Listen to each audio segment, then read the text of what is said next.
தமிழ்நாடு முழுவதும் அங்கன்வாடி ஊழியர்கள் திராவிட முன்னேற்ற கழகம் 2021 தேர்தல் வாக்குறுதி கொடுத்து அந்த கோரிக்கையை நிறைவேற்றவில்லை என்று தொடர்ந்து போராடி வருகிறார்கள். இன்றைக்கு தமிழ்நாடு முழுவதும் இன்றைக்கு தொடர் போராட்டம் நடத்தி வருகிறார்கள். அதுல கோயம்புத்தூர்ல தொடர்ந்து போராடிட்டு இருக்காங்க. அது நம்முடைய சட்டமன்ற உறுப்பினர்கள், மாவட்ட செயலாளர் ராமராஜன், அதே போல அருண்குமார் ஜெயராமன், அதே போல பொல்லா ஜெயராமன், தாமோதரன், அதே போல கந்தசாமி உட்பட எல்லாருமே தொடர்ந்து எல்லாமே எங்களது மாவட்ட செயலாளர் சட்டமன்ற உறுப்பினர் வந்து பார்த்துருந்தாங்க. இன்னைக்கு எல்லாருமே வந்து உங்களுக்கு ஆறுதல் சொல்ல வந்தோம்.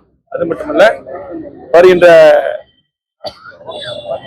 சட்டமன்ற கூட போது அதுல வந்து ஒரு கவனஈர்ப்பு தீர்மானம் புரட்சி தலைவர் எடப்பாடியார் அவருடைய கவனத்துக்கு எடுத்துக்கொண்டு கண்டிப்பா தேர்தலில் நீங்க வாக்குறுதி கொடுத்தீங்க, தேர்தல் அறிக்கையில அது ஏன் நிறைவேற்றவில்லை என்று கண்டிப்பாக அந்த நீங்க சொன்ன வாக்குறுதி நிறைவேற்றவில்லை அந்த கோரிக்கை இவர்கள் சார்பாக வைக்கலாம் என்று அதுக்காக ஆறுதல் கூற வந்தோம். திமுக பொறுத்தளவுக்கு தேர்தலில் சொன்ன வாக்குறுதி தான் அவங்க கேட்கிறாங்க. அது உடனடியாக அங்கன்வாடி ஊழியர்களுடைய அந்த கோரிக்கை உடனடியாக இந்த அரசு நிறைவேற்றணும். அது மட்டும் இல்ல, 4 நாட்களாக ரோட்ல வந்து குழந்தைகளை விட்டுட்டு வந்து போராடிட்டு இருக்காங்க. ஒரு பேச்சுவார்த்தைக்கு வந்து உடனடியாக கலெக்டர் இல்லாட்டி சம்பந்தப்பட்ட அமைச்சர் அது அதிகாரி வந்து அவங்களோட பேச்சுவார்த்தை பண்ணணும்.